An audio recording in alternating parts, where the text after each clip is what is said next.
தவமின்றி கிடைத்த வரமே இனி வாழ்வில் எல்லாம் சுகமே.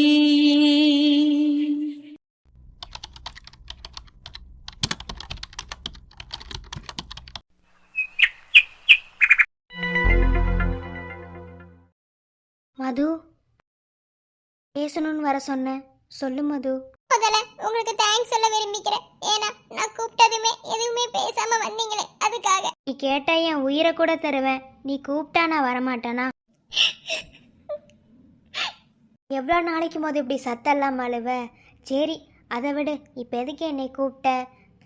உங்ககிட்ட ஒரு விஷயம் பேசணும், அதுக்காக தான் உங்களை வர சொன்னேன். நான் பேசுற வரைக்கும் எதுவும் பேசாதீங்க இடையில. எனக்கு தெரிஞ்சு இது வரைக்கும் நீ பேசுகிறப்ப என்றைக்குமே நான் இடையில பேசினதே இல்லை. நீ என்ன சொல்கிறியோ அதைத்தான் இப்போ வரைக்கும், இந்த நிமிஷம் வரைக்கும் நான் கேட்டுக்கிட்டு இருக்கேன். ஏன் இப்போ நீ என்ன சொல்ல போறியோ அதைத்தான் நான் கேட்கணுன்ற எண்ணத்தில் கூட இங்கே வந்திருக்கேன். ஆனால் நீ என்ன பேச போறேன்னு எனக்கு தெரியலை. பரவாயில்ல, சொல்லு, நான் இடையிலலாம் பேச மாட்டேன், நீ பேசு மது. இப்போ நம்ம வீட்டுல நடந்தது என்னன்னு உங்களுக்கு நல்லாவே தெரியும். நீங்க அங்கனுக்குள்ளதான் இருந்தீங்க.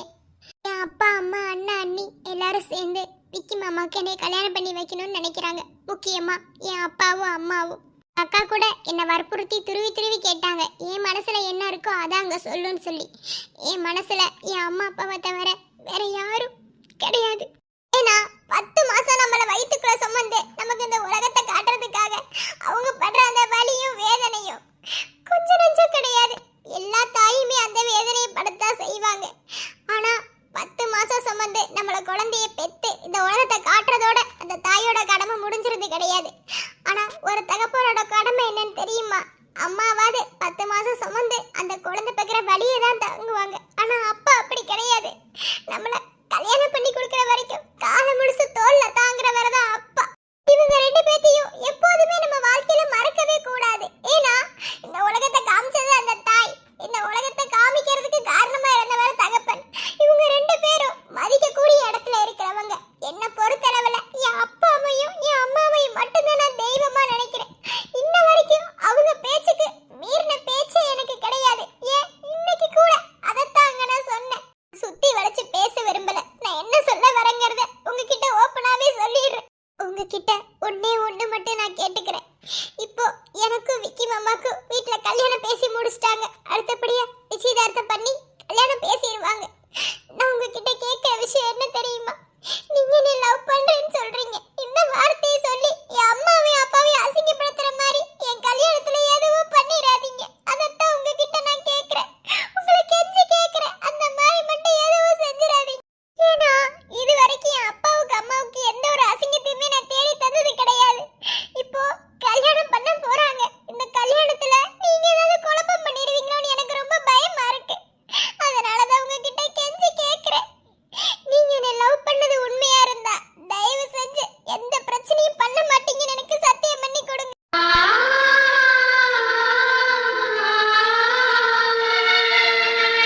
எனக்கு என்ன சொல்றதுன்னே தெரியல மது.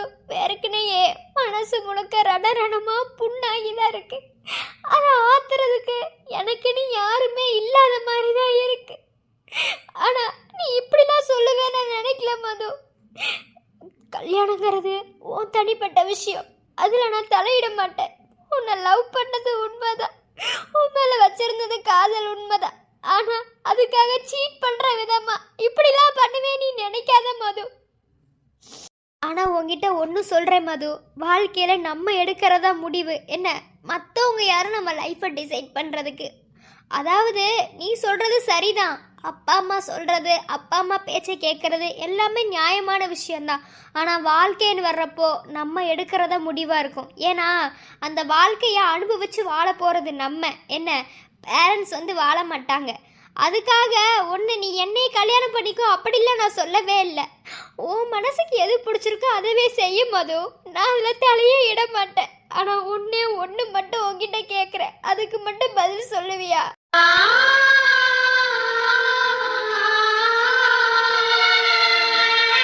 நீ என் மேல வச்சிருந்த காதல் மட்டும் உண்மையா பொய்யான்னு எனக்கு தெரியணும் மது. அதை மட்டும் சொல்லு மது. நான் உன்னை எதுவுமே சொல்ல மாட்டேன். ஏன்னா அது தெரியாம தான் என் மனசு ரொம்ப புண்ணா இருக்கு. நீ காதலிச்சேன்னு சொன்னா சந்தோஷமா அதை நான் ஏத்துக்கிறேன். நீ தாராளமா விக்கிய கல்யாணம் பண்ணிக்கோ. ஆனா இல்லைன்னு சொல்லி அவனை கல்யாணம் பண்ணிக்கிறாத மது. அதுக்கப்புறம் நீ படுற வேதனைய சத்தியமா என்னால தாங்க முடியாதடி. உன்னை கெஞ்சி கேட்கிறேன், இதுக்கு மேல என்னால எதுவும் பண்ண முடியல மது. ப்ளீஸ் மது, அதுக்கு மட்டும் உண்மைய பேசு.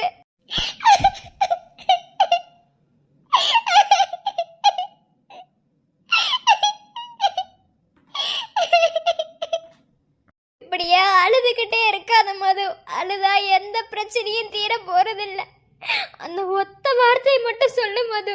நான் உன்னை எதுவுமே கேட்க மாட்டேன். ப்ளீஸ் மது, என் காதல் உண்மையானதோ போய் அதானே எனக்கு தெரிஞ்சாகணும். ஏன்னா அப்படி ஒரு சூழ்நிலைக்கு இப்ப வந்துருச்சு. என்னால முடியலடி. தயவு செஞ்சு சொல்லடி. இப்படி அழுகாத ப்ளீஸ்மா. உங்களுக்கு ஒரு தடவை சொன்னா தெரியாதா? நான் உங்களை லவ் பண்ணல. இதுக்கு மேல எதையும் கேட்காதீங்க. நான் உங்ககிட்ட பேச வந்ததுக்கான காரணம், எனக்கு நடக்க போற கல்யாணத்துல நீங்க எந்த குழப்பமும் பண்ண கூடாதுங்கிறது மட்டும்தான். அதை மட்டும் நீங்க செய்யாம இருந்தா போதும். பிறகு என்கிட்ட கேட்காதீங்க. நான் வரேன். எந்தன் பாதி இதுதானே நீதி, உனை விட்டு போக முடியாதம்மா. மறைந்தாலும் நான் மறு ஜென்மமே என்றும் தேடி வரும் சொந்தம் இது கண்மணி. அதை தள்ளிவிட நியாயம் என்ன கண்மணி? இது நீ இருக்கும் நெஞ்சமடி கண்மணி.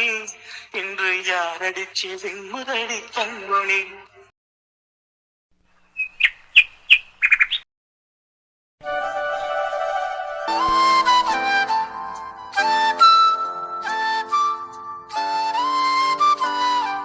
அம்மானால இன்னுமே நம்பவே முடியலடா செல்லக்குட்டிங்களா.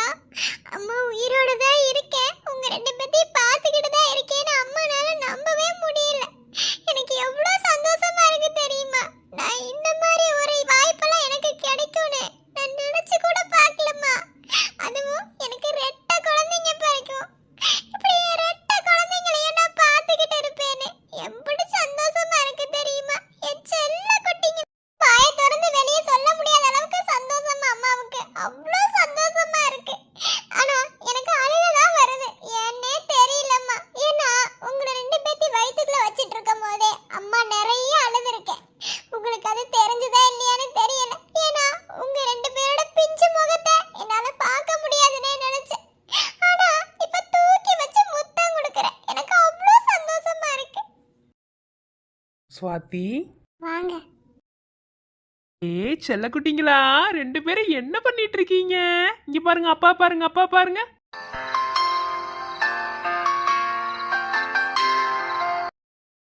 ஸ்வாதிமா, என்னங்க என் பக்கத்துல வா. ஏங்க அப்படி பாக்குறீங்க? ஸ்வாதி, சத்தியம்மா உன்னை என்ன சொல்றதுன்னே தெரியலடி எனக்கு. நீ என்கிட்ட மறைச்சேன்னு உன்னை திட்டுறதா இல்ல நீ பண்ண காரியத்துக்கு உன்னை நான் பாராட்டுறதா எனக்கு ஒண்ணுமே புரியல ஸ்வாதி. ஆனா உன்ன மாதிரி ஒரு தைரியம் யாருக்குமே வராதுடி. நீ எனக்கு பொண்டாட்டி கிடைச்சதுக்கு நான் தான் ஸ்வாதி கொடுத்து வச்சிருக்கணும். குகன், நான் ஒரு உண்மையை சொல்லவா? இந்த மாதிரி உன் தோள் மேல சாயிர ஒரு வரம் எனக்கு கிடைச்சிராதா அப்படி நான் எத்தனை நாள் ஏங்கி இருக்கேன் தெரியுமா? நான் மாசமானதுல இருந்தே நான் நரகத்துல தாண்டா இருந்தேன். நான் உன்கிட்ட சொல்லாம இருந்ததுக்கு காரணம் என்ன தெரியுமா? இதோ இப்ப ரெண்டு குழந்தை. இந்த ரெண்டு குழந்தையும் நீ பார்க்கணும் தாண்டா. 6 வருஷமா நமக்கு குழந்தை இல்லாம நம்ம எவ்வளவு கஷ்டப்பட்டிருக்கோம். எவ்வளவு பேச்சு, எவ்வளவு அசிங்கம், என்னென்ன பேசுறாங்க. ஏன் இந்த பக்கத்து வீட்டுக்கார அந்த அக்காவை எவ்வளவு பேசுனாங்க. என்ன பேசுறத கூட நான் பெருசா எடுத்துக்கலடா. ஆனா உன்னை பேசுறத சத்தியமா என்னால தாங்க முடியல குகன்.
நீ சொல்றது ஒரு வகையில கரெக்டா தான் இருக்கு. ஆனா நீ ஒருவேளை என்னை விட்டு போயிருந்தா நான் எப்படி உயிரோட இருப்பேன் நீ நினைச்ச? நீ இல்லாத வாழ்க்கை எனக்கு இல்ல சுவாதி. நீ இறந்து போயிருவேன் டாக்டர் சொன்ன அந்த நிமிஷம் நான் நானாவே இல்ல சுவாதி. நான் எனக்கு ஒரு சுயநனவுமே இல்ல. என்ன நடந்துச்சுன்னே தெரியல. எனக்கு என்ன பண்றதுன்னே தெரியல சுவாதி. அந்த நிமிஷம் பூரா நீ எனக்கு வேணும் வேணும் வேணும் மட்டும் தாண்டி இருந்துச்சு. நீ ஜாடமடிய சொன்னப்போ கூட எனக்கு எதுவுமே புரியல. டாக்டர் சொன்னதுக்கு அப்புறம் தான் ஒன்னா யோசிச்சு பாக்குறப்பதான் நீ இதுக்காக தான் சொன்னேன்னு எனக்கு தெரியாம போச்சேன்னு நினைச்சேன். ஒன்னு சொல்ற சுவாதி, நீ பண்ணது சரியா தப்பான்னு எனக்கு தெரியல. இனிமே நீ என்கிட்ட எதையுமே மறைக்க கூடாது. எதுவா இருந்தாலும் என்கிட்ட சொல்லணும், சரியா? மன்னிக்கிறேன். ஐ லவ் யூ டூடி பொண்டாட்டி. I love you so much. கடவுள் கிட்ட கருவற கேட்டு உன்னை சுமக்கவா குதிரம் முழுக்க உனக்கே தாண்ட எழுதி கொடுக்கவா மையிட்ட கண்ணே உன்னை மறந்தா இறந்தே போவேன். சரிங்க சாமி, நல்லபடியா ஒரு நல்ல நாள் பார்த்து சொல்லுங்க. அந்த நாளே பேர் சுற்ற விழா வச்சிடறோம். இந்த வாரத்திலே நல்ல நாள் இருக்குமா? இந்த வாரத்திலே வச்சிடலாம். இருங்க, பையனோட ஜாதகத்தை கணிச்சு சொல்றேன். பையன் பிறந்த நேரம், ராசி, நட்சத்திரம் எல்லாமே ரொம்ப அருமையா இருக்கு. நல்ல கெட்டிக்கார பையன், ராசி உள்ள பையன். அதனால இந்த வாரம் வெள்ளிக்கிழமை வந்து நீங்க இந்த பேர் சுற்ற விழா வச்சிருக்க. சாமி, இன்னொன்று கேட்கணும்னு நினைச்சேன். என் அம்மாவும் என் மகளும் சொன்னாங்க வீட்டில் வைக்க கூடாது, கோயில தான் வைக்கணும்னு சொல்லி சொன்னீங்களாம்ல, அது ஏன்? என்ன சாமி கேட்டுக்கிட்டே இருக்கே, பதில் சொல்ல மாட்டேங்கிறீங்க? அங்க பாத்துக்கிட்டு இருக்கீங்க. வேற என்ன, வீட்டுல வைக்கலாமா கோயில வைக்கலாமான்னு கேட்டா உங்களை பாத்துக்கிட்டு இருக்காரு. என்ன, எனக்கு ஒன்னும் புரியலையே. அவர் பாக்குறாரு, எங்க கிட்ட அதை கேட்டுட்டு இருக்க? அவர் தானே சாமியார், அவர்கிட்ட கேளு. என்னமோ நாங்க அவர் சொல்லி கூட்டிட்டு வந்த மாதிரி நீ பேசிட்டு இருக்க. ஷாலினி, ஓவரா பேசி நீயே போட்டு கொடுத்துறாத. உன் அக்கா கழுகு மாதிரி புடிச்சிட்டான்னு வச்சுக்க, அவ்வளவுதான். அமைதியா இருக்கு. சரி பாட்டி. ஏய் ஷாலினி, என்ன நடந்துட்டு இருக்கீங்க? அவர் எதுக்கு உங்களை பார்த்துட்டு இருக்காரு? எனக்கு ஒன்றும் புரியல. என்ன எதுக்கு மாமா கேட்டுட்டு இருக்கீங்க? என்னமோ நான் சொல்லி கூட்டிட்டு வந்த மாதிரியே தான் பேசிட்டு இருக்கீங்க. அவர்கிட்ட கேளுங்க. சாமி, இப்ப நீங்க உட்கார்ந்து எங்களை கேள்வி கேக்குறாங்க. சொல்லுங்க, கோயில்ல தான் வைக்கணும்னு சொல்லி. என்னது, கோயில்ல தான் வைக்கணுமா? ஷாலினி, பேசாம இரு ஷாலினி. அவனுக்கு சந்தேகம் வந்துச்சுன்னா ஜோடி முடிஞ்சிரும். இன்னமும் தெரியல பாட்டி, அவர் கேட்க எனக்கு பதில் சொல்ல வருது. சரி, நான் பேசல. எப்படியும் அவர் கோயில்ல தான் வைக்க சொல்லுவாரு. அதைத்தான் முன்கூட்டியே சொல்லிட்டா. எப்பப்பா ஆளானு கேள்வி கேட்காதீங்க. சாமி, கட்டத்தை பாத்தீங்களா? சட்டுப்புட்டு பதில் சொல்லுங்க. நல்லாவே நான் கட்டத்தை கணிச்சிட்டேன். அவங்க சொன்ன மாதிரி வீட்டில் நீங்கள் வச்சிங்கன்னா அந்த அளவுக்கு அந்த பையனுக்கு ஐஸ்வர்யம் கிடைக்காது. இதே நீங்கள் கோயிலில் கொண்டு போய் கொஞ்சம் நீங்கள் உங்களோட வசதிக்கு ஏற்றாப்புலேயே நீங்கள் வைங்க, உங்களை நான் எதுவும் சொல்லலை. ஆனால் கோயிலில் போய் சாமி முன்னாடி பேர் சுடுற விழா வச்சிங்கன்னா அது அவ்வளோ அம்சமாக இருக்கும். அந்த பையனுக்கு ஐஸ்வர்யம் ஃபுல்லாக கிடைக்கும். அதனால் வந்து கோயிலில் கூட்டு போய் வைங்க. ஏன்னா பேர் சுடுற விழா வீட்டில் வைக்கிறத விட கோயிலில் போய் வைக்கிறது அவ்வளோ ஒரு ஐஸ்வர்யமான ஒரு விஷயம். அதனால வந்து அந்த பையனுக்கு நீங்கள் கோயிலே பேர் சுடுற விழா வைங்க. ஜாதகத்தில் போட்டிருக்கு, ஜாதகம் கட்ட சொல்லுது, அதை தாண்டி கோயிலில் கொண்டு போய் பேர் வச்சிங்கன்னா நல்லாயிருக்கும். அவ்வளோதான் என்னோட முடிவு. இதுக்கப்புறம் நீங்கள் தான் முடிவு எடுத்துக்கணும். வீட்டில் வச்சா என்ன, கோயிலில் வச்சா என்ன சாமி? எங்க இருந்தாலும் என் பேரனுக்கு நல்லது நடந்தா போதும். அதுக்காக நாங்கள் கோயிலே வைக்கிறோம். எங்களுக்கு எந்த ஒரு பிரச்சனையுமே கிடையாது. ஆனால் எங்கள் வசதிக்கு ஏற்றாப்புல தான் நாங்கள் வைப்போம். நல்லா கிராண்டாக தான் வைப்போம். சரி சாமி, ரொம்ப நன்றி.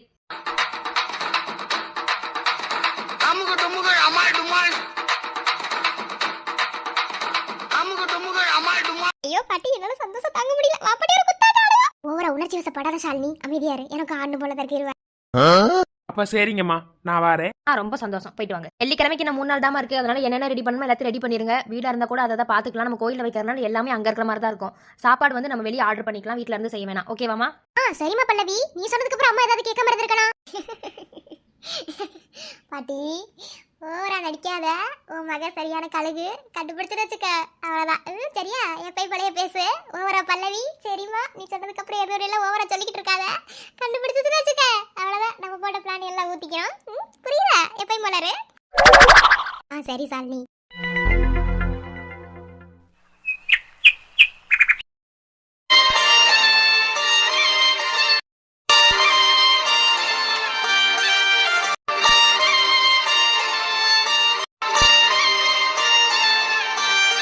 போதுமா, இன்னும் கொஞ்சம் அமுத்தி விடவா? ஏங்க, நான் உங்களை அமுத்தவே சொல்லலை. ஏங்க இப்படி பண்றீங்க? வர வர ரொம்ப தான் உங்களுக்கு இதாயிருச்சு. என் பொண்டாட்டிக்கு கால் வலிச்சா நான் தான் அமுத்தணும், வேற யார் அமுத்துவா? அதுவும் என் செல்ல குழந்தைய வயிற்றுக்குள்ள வச்சிருக்கீங்க. அதனால என் பொண்டாட்டிக்கு எல்லாத்தையும் பார்த்து பார்த்து செய்வேன். ஓகேவா? சரியா? இதுல இருந்து நல்லாவே தெரியுது, உன் பிள்ளைக்காண்டி தான் எல்லாத்தையும் பண்ணிட்டு இருக்க. கரெக்டா?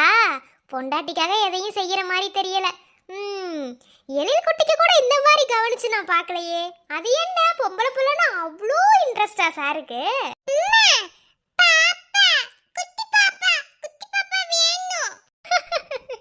இவன் ஒருத்த குட்டி பாப்பா இருடா.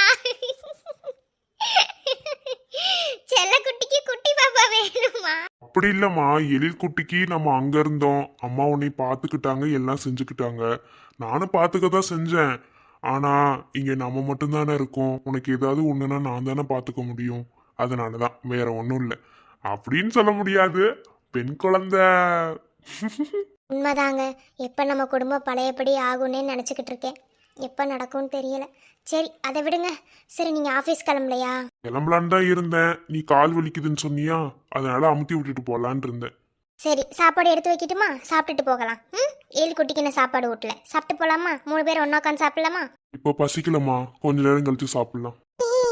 அம்மா பாப்பா குட்டி பாப்பா குட்டி குட்டி பாப்பா ஐயே குட்டி பாப்பா ஓ பாப்பா. ஓ, செல்ல குட்டிக்கு குட்டி பாப்பா கிட்ட பேசணுமா? குட்டி பாப்பா குட்டி பாப்பா குட்டி பாப்பா, இருடா குட்டி பாப்பா வந்துரும். இதே மாதிரி நம்ம 4 பேரும் ஒற்றுமையா எப்போதுமே நம்ம பாசமும் நேசமும் மாறாம இதே மாதிரி சந்தோஷமா இருக்கணுங்க வாழ்க்கை முழுசும்.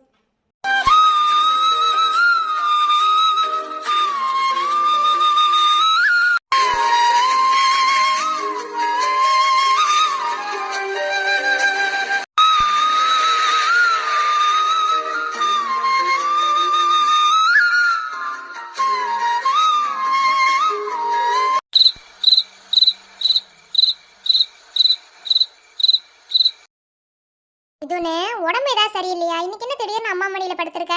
உடம்புக்கு என்னம்மா, உடம்பு நல்லா தான் இருக்கு. ஒன்றும் இல்லை, ஓ மடியில் படுக்கணும் போல இருந்துச்சுமா, அதான்.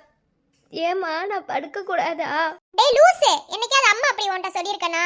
உன்னை பிரிஞ்சிருந்த 6 வருஷம் எவ்வளோ கஷ்டப்பட்டேன்னு எனக்கு தான் தெரியும். உனக்கு என்னம்மா மடியில் தூங்குறமா? எவ்வளோ நேரம் வேணாலும் படுத்துக்கோ, அம்மா உன்னை எதுவுமே சொல்ல மாட்டேன். நீ தூங்குமா, அம்மா இப்படியே உட்காந்துருக்கேன். ஏம்மா வாழ்க்கை யாருக்கு வேணாலும் எப்படி வேணாலும் மாறும்ல, நம்ம நினச்ச மாதிரி எப்பவுமே வாழ்க்கை இருக்காது இல்லைம்மா. என்ன மீது நீ இப்படிலாம் பேசிட்டு இருக்க? இப்படிலாம் நீ பேச மாட்டியே, என்னாச்சு உனக்கு? இல்லைம்மா ஒன்றும் இல்லை, சும்மா தான் கேட்டேன், ஒன்றும் இல்லைம்மா. என் அன்பே எந்த நாருயிரே நீ இல்லாத வாழ்வும் பெருமையடி. உன் கார் குழலும் அந்த மழை துளியும் என்னை தழுவிடும் போதுந்தன் ஞாபகமே. விழிமூடினா நீயும் வருகிறா